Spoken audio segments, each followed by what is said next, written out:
উপলক্ষে উপস্থিত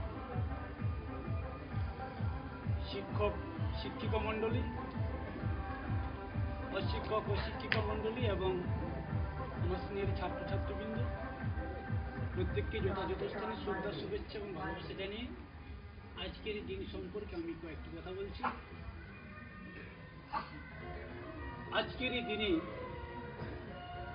অর্থাৎ 26শে জানুয়ারি 1950 সালে আমাদের যে সংবিধান রয়েছে সেই সংবিধানটা প্রথম কার্যকর হয়। সংবিধানে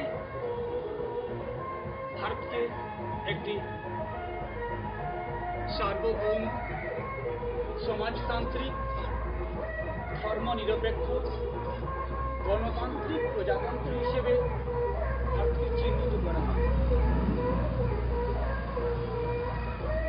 যদিও আমরা স্বাধীনতা লাভ করেছি 1947 সালের 15 আগস্ট,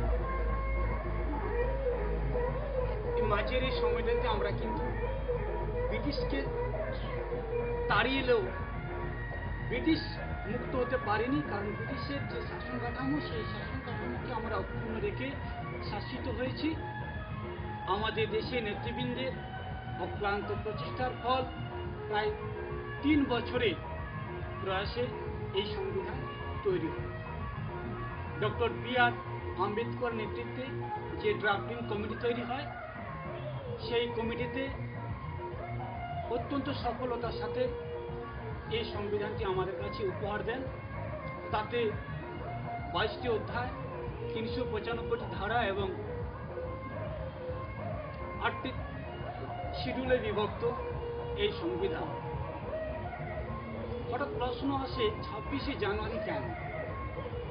এই 26শে জানুয়ারি একটা বিশেষ গুরুত্ব কিন্তু আমাদের কাছে বহন করছে এই কারণে না, আমরা যদি ইতিহাসের পাতা একটা উল্টাই তাহলে 1929 সাল জাতীয় কংগ্রেসের লাহোর অধিবেশন, সদ্য গান্ধী মন্ত্রে দীক্ষিত রাবি নদীর তীরে পণ্ডিত জওহরলাল নেহরু নেতৃত্বে একটা ঘোষণা হলো যে আমরা স্বরাজ মানে পূর্ণ স্বাধীনতা চাই।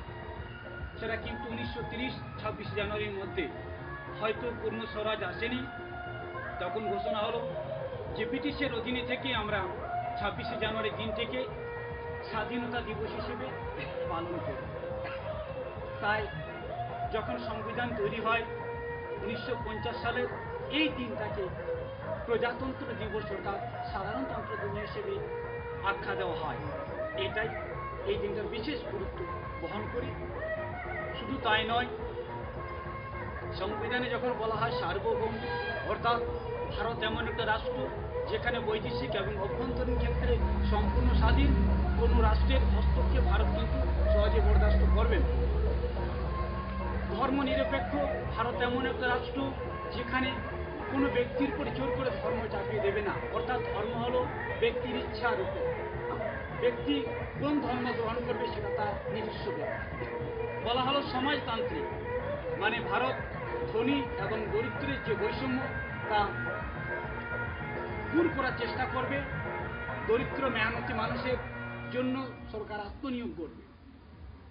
বলা হলো গণতান্ত্রিক প্রজাতন্ত্র, অর্থাৎ জনগণের জন্য, জনগণের দ্বারা, জনগণের শাসন। প্রজাতন্ত্র অর্থাৎ মানব সমাজ। প্রত্যেকটি প্রাপ্তবয়স্কে ভোটাধিকারের প্রয়োগের ফলে আমাদের রাষ্ট্রপতি নির্বাচিত হবেন, তার দ্বারা আমরা কিন্তু শাসিত। যাই হোক, সংবিধানে আমরা যে বৈশিষ্ট্যগুলো দেখতে পাই তাতে প্রতিটি দেশের এই মূল যে বৈশিষ্ট্য সেগুলো থেকে নেওয়া হয়েছে। বহু ভাষাভাষী অধ্যুষিত মানুষকে একত্রিত করার জন্য এই সংবিধানটি বর্তমানে আমাদের লিখিত, অলিখিত, পরিবর্তন, দুষ্পরিবর্তনীয় থেকে শুরু করে জটিল এবং বৃহত্তর সংবিধানে পরিণত হয়েছে। বর্তমান কিছু কিছু সাম্প্রদায়িক দাঙ্গা, নৈরাজ্যবাদ, হিংসা, মারামারি, বিভেদ, দলাদলি ফলে আমাদের কিন্তু যে জাতীয় সংহতি অনেকটা কিন্তু বিনষ্ট হচ্ছে। আমরা চাইব পারস্পরিক সহযোগিতার ভিত্তিতে স্বার্থ সংঘাত ভুলে গিয়ে আমরা যদি আমাদের যে দেশ নায়ক বা দেশপ্রেমিকরা যে পথ দেখিয়ে দিয়েছেন সেই পথ পেয়ে যদি আমরা এগিয়ে যাই তাহলে হয়তো সেই অতুল প্রসাদের সুরে একদিন বলতে পারবো ভারত আবার জগৎ সভায় শ্রেষ্ঠ আসন পাবে। নমস্কার, জয় হিন্দ।